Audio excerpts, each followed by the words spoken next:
तो जागो और तब तक मत रुको जब तक तुम्हारा लक्ष्य तुम्हें प्राप्त न हो। स्वामी विवेकानंद की लक्ष्य और फोकस को लेके एक बहुत ही छोटी सी कहानी है जो मोटिवेशन से फुल कर देगी।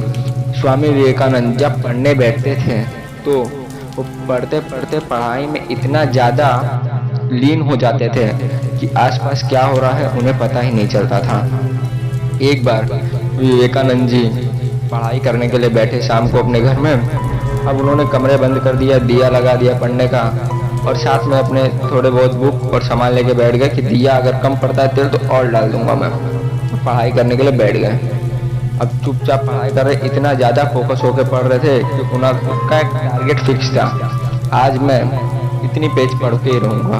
अब एक पेज पढ़ने में चाहे कितना भी टाइम लग जाए, और पढ़ने के लिए बैठे वो लगातार पढ़ रहे हैं। बाजू से एक शादी की बारात गई, उन्हें कोई फर्क नहीं पड़ा। इतने ज़्यादा फोकस थे विवेकानंद जी कि उन्हें कुछ पता ही नहीं चला कि बाजू में कुछ हो रहा है।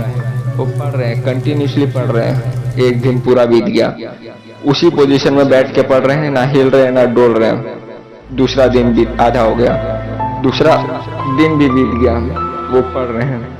अब जब तीसरा दिन लगा तो तीसरे के आधा दिन जब बीत गया तब कोई आके खटखट किया और पूछने लगा कि तुम बाहर नहीं निकले, इतने दिनों से अंदर हो। अब विवेकानंद जी चौंक गए, बोले इतने दिनों से?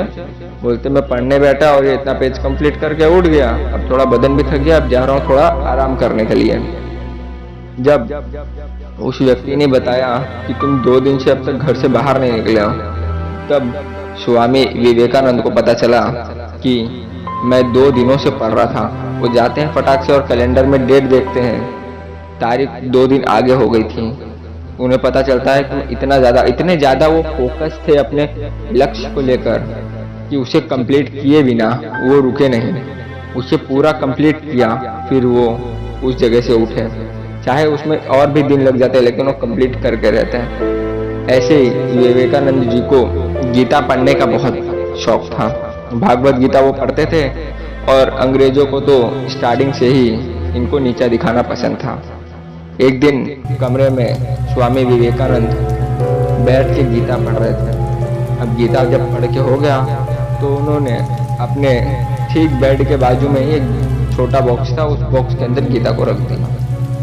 अब एक अंग्रेज आया तो पहले उनके कमरे को ध्यान से देखा। वो देखता है कि भागवत गीता जो अपनी है पहले वो रखा है नीचे, और उसके ऊपर और भी बहुत सारी किताबें हैं जो विवेकानंद जी पढ़ते थे। अंग्रेज देखता है और बहुत हंसता है।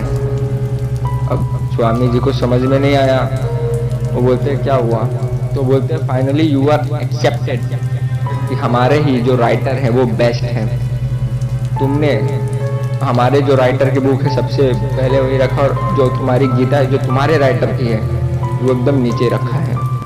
अब पहली बुक देख लो हमारे देश के राइटर, दूसरी बुक देख लो हमारे राइटर, तीसरी देख लो हमारे राइटर, ऐसे सारे देख लो, सारी बुक हमारे राइटर द्वारा लिखी है, और जो तुम्हारे राइटर ने लिखा है वो तो तुमने नीचे रखा है। अब स्वामी विवेकानंद काफ़ी शांत स्वभाव के थे, वो चुपचाप गए और भागवत गीता जो थी गीता को खींच दिया। जैसे गीता को झटके से खींचा, जितनी बुक ऊपर रखी थी सब नीचे गिर गई। इस बात से उसे बताया कि ये जो बेस थी वो बेस यही थी, जब यही नहीं रहेगा तो तुम्हारे राइटर क्या कर लेंगे। हमारी बेस इतनी मजबूत बना रखी है तभी तुम्हारे राइटर इस बेस के ऊपर टिके हुए थे। स्वामी विवेकानंद आज भी युवा पीढ़ी के लिए बहुत ज़्यादा मोटिवेशन और इंस्पिरेशनल बने हुए हैं। स्वामी विवेकानंद की इन्हीं बातों को हमें भी अपने जीवन में उतारना है और ऐसे ही मोटिवेट रहना है। और यही कहना चाहूँगा कि जिस तरीके से स्वामी विवेकानंद ने बोला है उसी तरीके से अपने लक्ष्य की ओर बढ़ना है, उठना है, और तब तक नहीं रुकना जब तक हमारा वो लक्ष्य हमें प्राप्त न हो जाए। एक बार वो लक्ष्य प्राप्त हो गया तो तुम्हारे पीछे जितनी कठिनाइयाँ हैं वो कोई नहीं देखेगा। ऐसी और भी मोटिवेशनल वीडियो को देखने के लिए, सुनने के लिए, ऑल टाइम मोटिवेट रहने के लिए चैनल को सब्सक्राइब करें। Thank you.